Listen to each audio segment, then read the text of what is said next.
Good morning. Good morning. My name is Kimberly Bishop, and I'm Associate State Director at AARP Michigan. I'd like to welcome you to another session of Learn a Latte. As you might know, one of the reasons that we call these sessions Learn a Latte is because we'd like our viewers to join us with their morning cup of coffee or tea or whatever your favorite beverage is, and hear about topics of interest to those 50 and older and their loved ones. These sessions are held on the first and third Wednesday of each month at 10 o'clock. Learn a Latte is just one of the virtual events that we have planned. Please visit our webpage at aarp.org/Michigan and click the link for virtual events to see what's coming up. The page is updated frequently, so please bookmark and visit often. This month we have a diabetes series, and if you haven't been on a bike lately and are thinking about getting back to it, we also have a biking lunch and learn. So, lots of interesting things. Today's topic is get up and move. You'll learn about the benefits of physical activity on healthy aging, the risks associated with inactivity, and some practical tips on how to get started. I'd like to introduce Martha York, who's our guest this morning. Welcome, Martha. Thank you, Kim. I'm so happy to be here. Good to see you. I'm glad to have you here again today. Martha is the Community Education Coordinator at Region 2 Area Agency on Aging. As a licensed social worker for over 30 years, Martha has interacted with the Jackson community in roles including early Head Start coordinator, hospice social worker, medical case manager, activity director, and coordinator of a 52-bed memory care neighborhood. In her current position, running evidence-based programs for people with chronic health conditions, Martha is a master trainer and facilitates several self-management workshops. She's passionate about providing encouragement to people with varying backgrounds, health challenges, and trauma recovery to optimize their ability to still do what they want to do in life. So, Martha, thank you for spending some time with us this morning. This is an interactive program, and viewers may ask questions by posting in the comments section. We may not be able to answer questions about individualized circumstances, but we'll do our best to provide you with useful tips and information. So let's get started. Okay. We've all heard it time and time again that physical activity and exercise are good for us, and we should make them part of our daily routine. Can you give us some examples of why we should exercise, particularly as older adults? Oh my goodness. Whether you like to walk, bike, or roll, being physically active is one of the very best things that you can do for yourself, especially as an older adult. It becomes essential to help us not only get stronger and be able to have more balance and coordination, but that's going to give us the stamina and the endurance to do the things that we want to do, Kim. And if we're not physically active, we can be more prone to falls and fall risk and injuries, and that's not helpful to us. But I think one of the other things about being physically active is it can improve our outlook. It gives us a sense of something to look forward to. It gives us endurance to be able to socialize and keep our moods a little bit more level. During a pandemic, that can be a really big challenge for people, and physical activity can be one of the things that anybody can do. Everybody has something that they could do to be physically active. And it's going to improve things like your sleep as well. If you're not active during the day, you might have more challenges with not sleeping at night and then just feeling fatigued and groggy through the day. Well, it sounds like I need to get some more exercise then. Thanks for sharing some of the benefits. Do you have, through your work, do you have any sense of the number of older adults who are not physically active? Yes, I've seen numbers like 60% of older adults, and that's people ages 65 and above, are inactive. And that is a big concern. I also have received statistics from our local healthcare organization that about 50 to 60% of the injuries that come through the emergency room are fall-related injuries. And many a times that's for someone who is an older adult. And that's preventable. If we're a little bit more physically active, we may be less likely to have those falls, and we may be less likely to be prone to injury if we do fall. Because 1 in 4 older adults do experience a fall every year. And it doesn't always have to result in an injury. But I think there's something that we can do about that to prevent those numbers. So that number of 60% that are not active, what do you think is the reason that people are not active? What do you think gets in people's way? I think there are several barriers that are pretty typical or common. As we age, we may have some additional health problems that we're dealing with.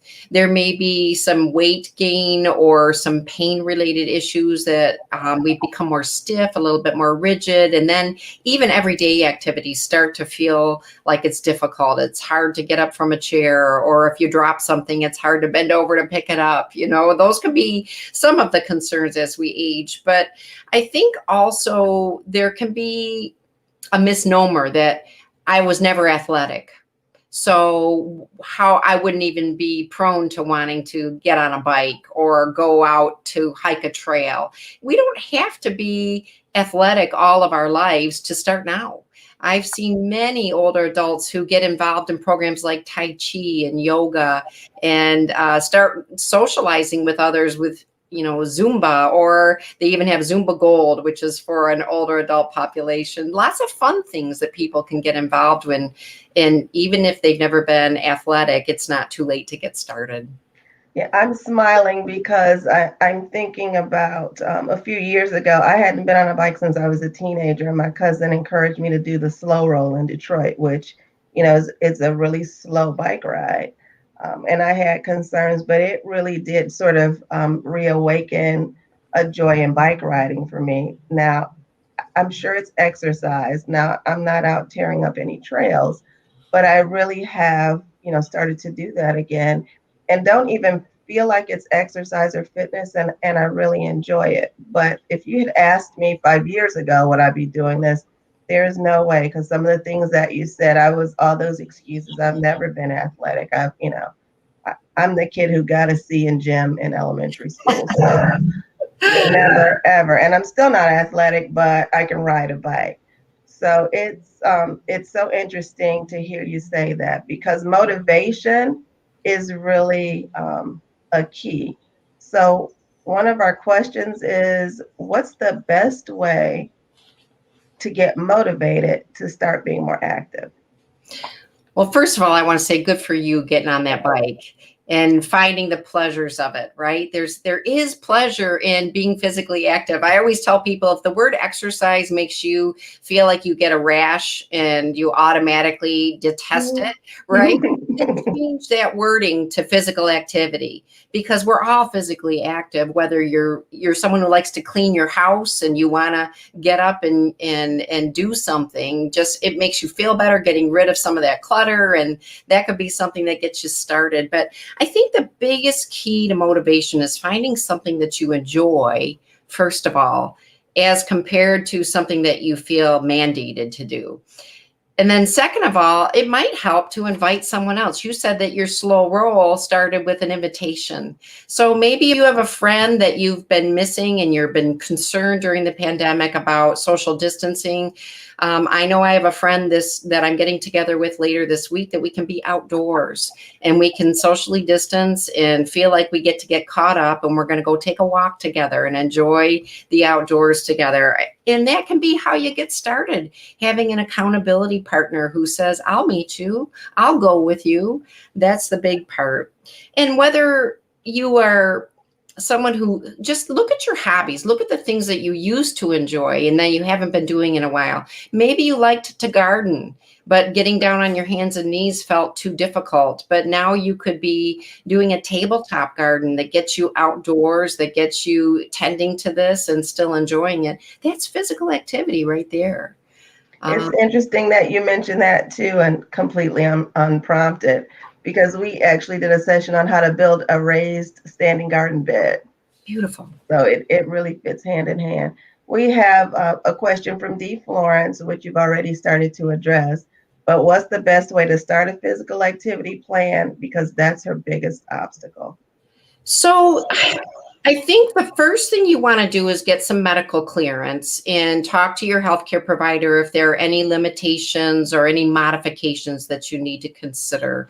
But getting started might be something that you can start slowly and start with where you're at.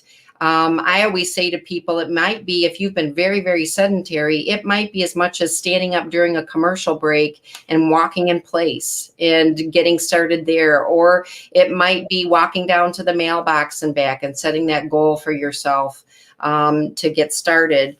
It could be that you want to make sure that you've got good equipment like sturdy shoes, or something, being mindful of your balance. I'm one who uses trekking poles now when I hike to keep myself upright and having better posture, but also that added confidence when I'm on uneven ground so I can still be outdoors and doing the things that I want to do.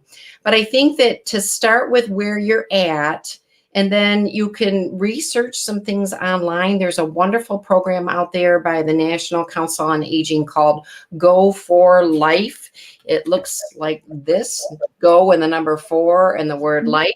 But that has great little video tutorials that can get you started if you're someone who has not been active before and you feel like you're participating with other people when you're watching something like that online. It doesn't have to be something that you have to leave your home to do.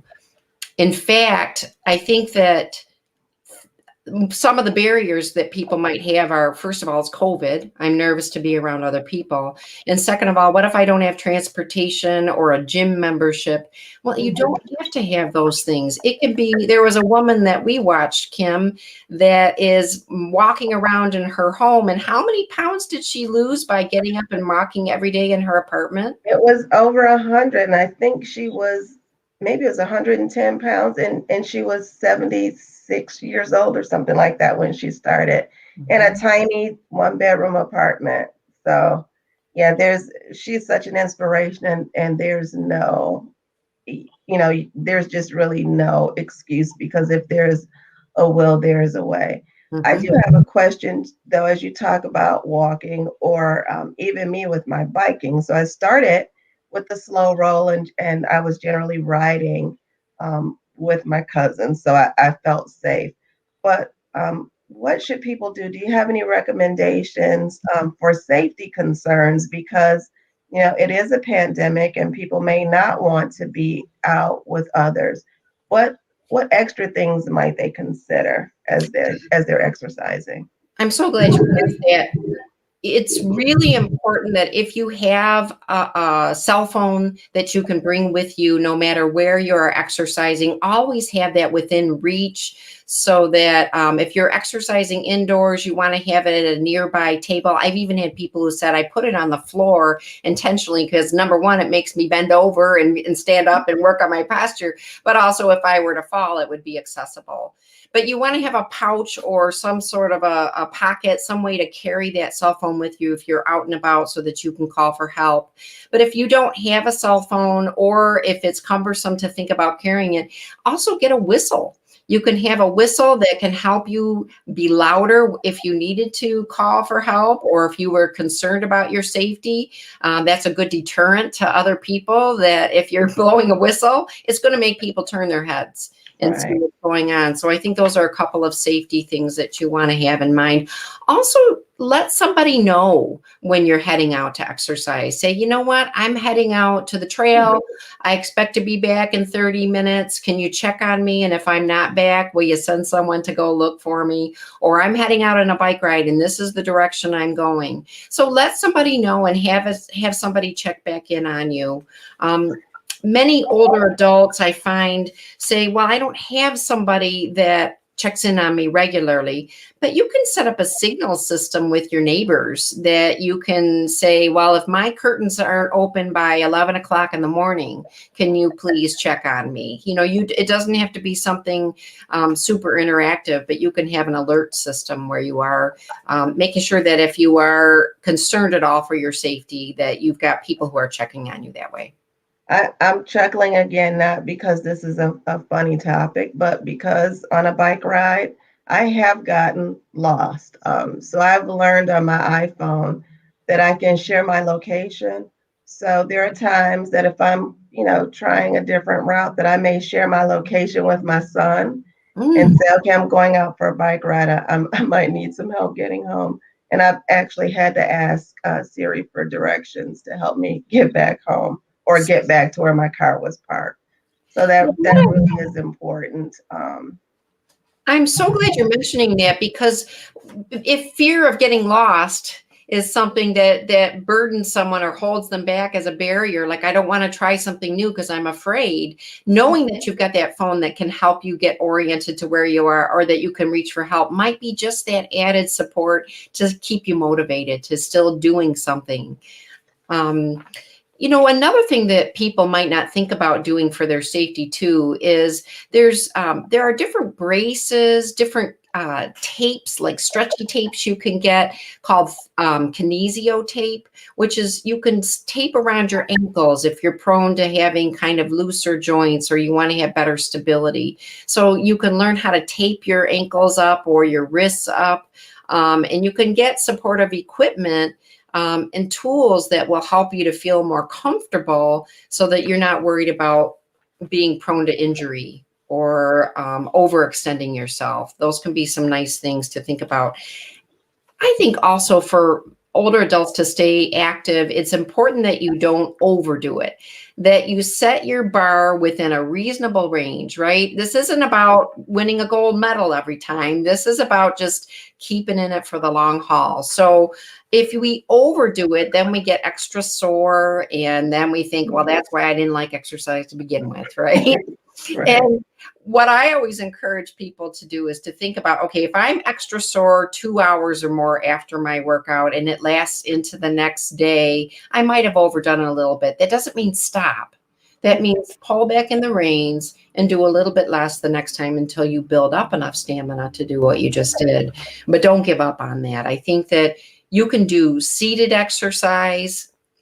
There are lots of wonderful programs out there. I had some foot surgery last year, and I felt like mentally, if I wasn't out, doing something really physical, full body, that I might not really be exercising. But I found that the chair exercises that were available to me were challenging, and they made me feel a little bit more flexible. They helped me to stretch. They helped me to strengthen some muscles. So whether you are somebody who has been really sedentary and don't feel like you can do what you have in your mind as true exercise, think about some chair exercises. There are lots of great opportunities out there and tools that you can use to make that beneficial. We have a question from Gwen. She wants to know if you have exercise programs that you can recommend online. And before you answer, there's also a comment from Kathy. And I love when our viewers help each other, because Kathy says that Silver Sneakers videos based on her activity level are free with Medicare. So Kathy, thank you for saying that. That was going to be one of the first ones I mentioned. I love the Silver Sneakers videos. They're like 7 to 10 minutes sometimes. And I find that after I've been seated during my workday, I can just get up and do a 7-minute video, and I feel a lot more refreshed, and they're doable, but they're challenging too. So it's just the right fit. So yeah, the Silver Sneakers videos are wonderful. Your local YMCAs oftentimes offer some online videos and opportunities that you can check out for sure. You can also go to that NCOA website, that Go for Life. They've got various videos that are all free of charge, and I'm all about free. Exercise doesn't have to be expensive. If you enjoy the camaraderie and socialization of belonging to a gym, seeing other people, or it's near to you and that's going to eliminate a barrier, then by all means invest in it.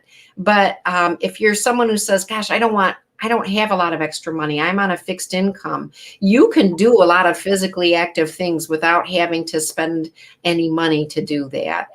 Even using your own body resistance with squats and lunges and wall push-ups. And there are a lot of things that you can do that don't require a tool. I myself like the TheraBands and other stretch bands that you can get your own body resistance against as well. And those can keep you moving your joints from head to toe in ways that are really beneficial.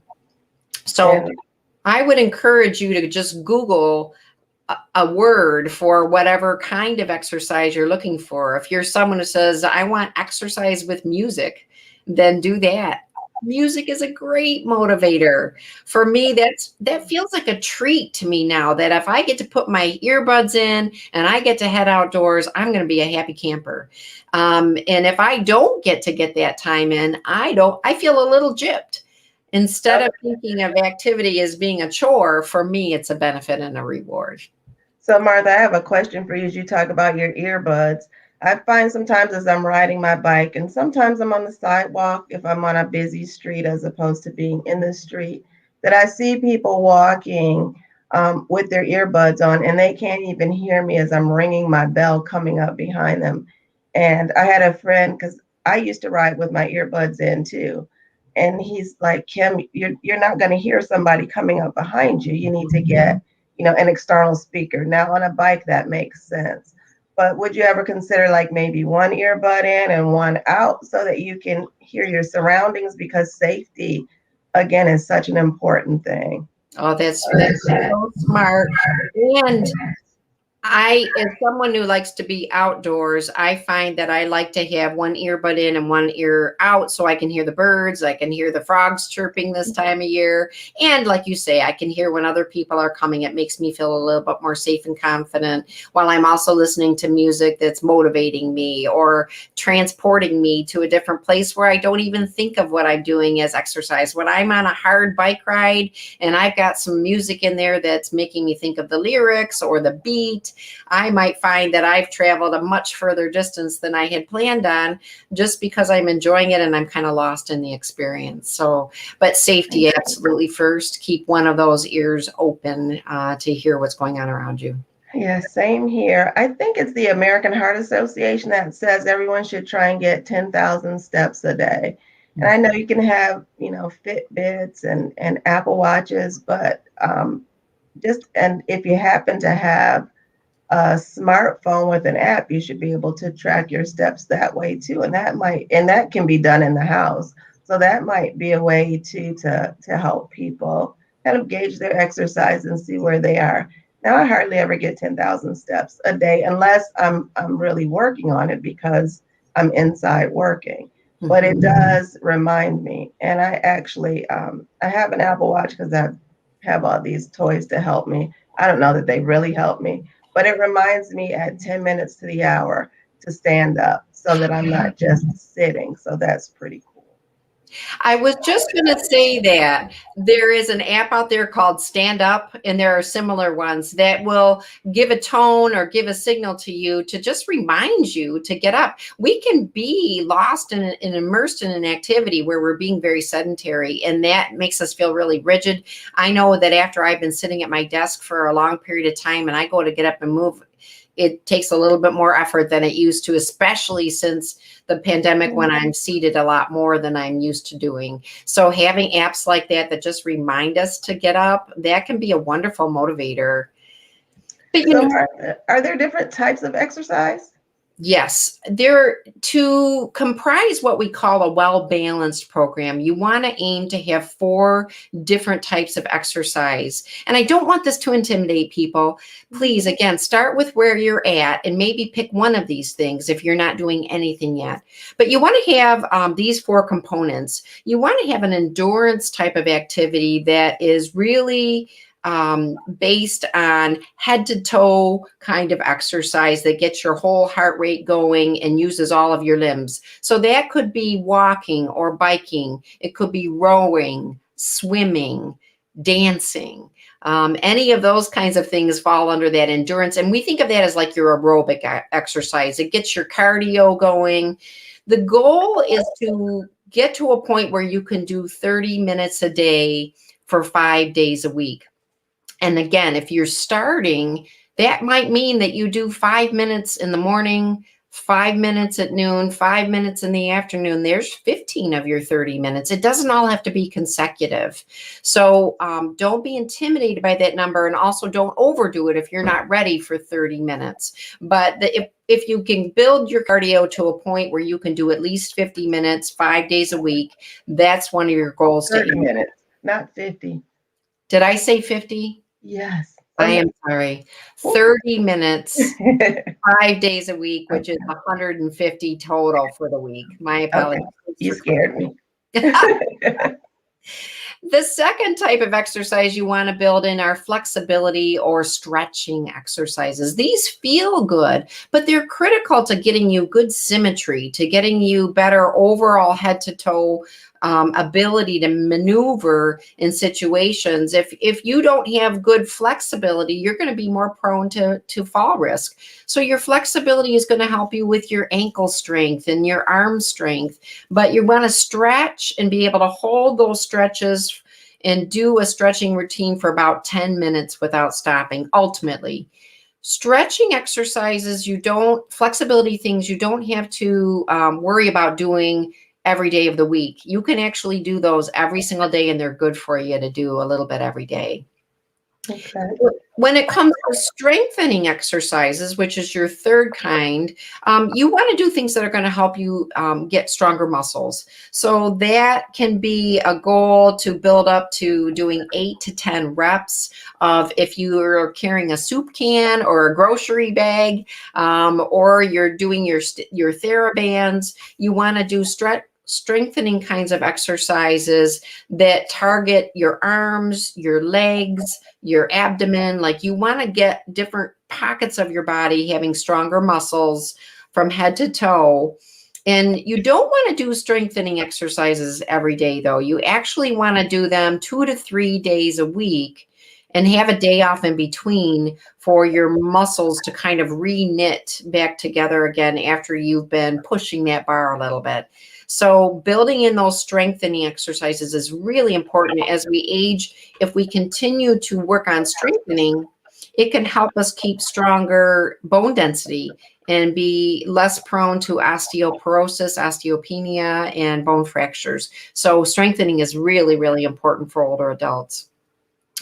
Finally, the fourth type of exercise are balance exercises. We do a wonderful program called Matter of Balance, where we teach people some of these kinds of exercises. But what I love about balance exercises is that it teaches our body to be prepared in the event that we run into uneven ground or uneven surfaces, that our feet and ankles are going to be ready to send signals to the brain on how we adjust and how we stay upright and how we don't end up on the ground. So balance exercises can be ankle rolls. It can be sidestepping, because during a normal day, we walk forward, maybe a little bit backwards. We typically don't do sidestepping, and that's when people are most prone to falls, is when they go to turn. If you're really rigid and you haven't been doing sidestepping or one-legged stands, where one leg and one hip have to really practice on getting stronger at holding that balance. Don't ever do those one-legged stands without hanging on to something, though. It's not worth risking falling, and you don't get any gold medals for being able to do those without your hands. So I do recommend that you hang on to something for stability when you're doing these exercises. But even doing heel to toe walking or heel cord stretches, where you kind of lunge forward, that will help keep your body better able to manage balance issues and keep you upright and keep you more confident when you're out and about doing the things that you want to do. And ultimately, that's why we want to stay physically active. We want to continue doing what we enjoy doing. We want to maintain our independence. And if we skip out on the exercise because we say, oh, I'm too busy, I'm too tired, I don't like it, I don't have a way to get there. All those excuses that we might throw out there, it really ends up hurting us more than anybody else. And I think that the more we can embrace, let me find something I really like to do and stay committed to it, we're going to find that it brings us far more reward than maybe that 10 minutes where you're kind of saying, I'm not sure I really want to do this today. It's worth it. Well, Martha, thank you so much for being with us. And you may have just done it, but I always like to ask if there's a final thought that you'd like to leave our viewers with in terms of getting up and moving. I think most of all, find something that you like to do and then think about that.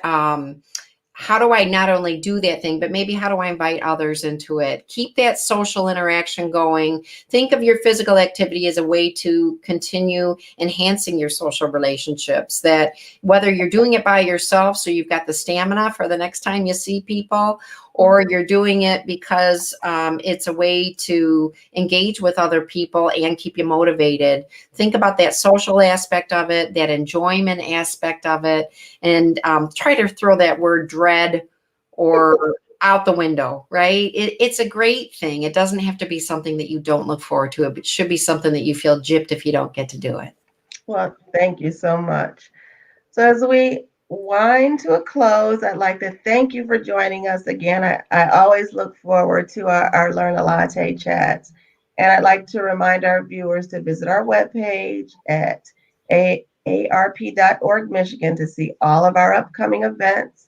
And we have shared Martha's information at Region 2 Area Agency on Aging if you'd like to contact her about more information on getting started with the program. So thank you all for joining us and enjoy the rest of your day. We'll see you next time.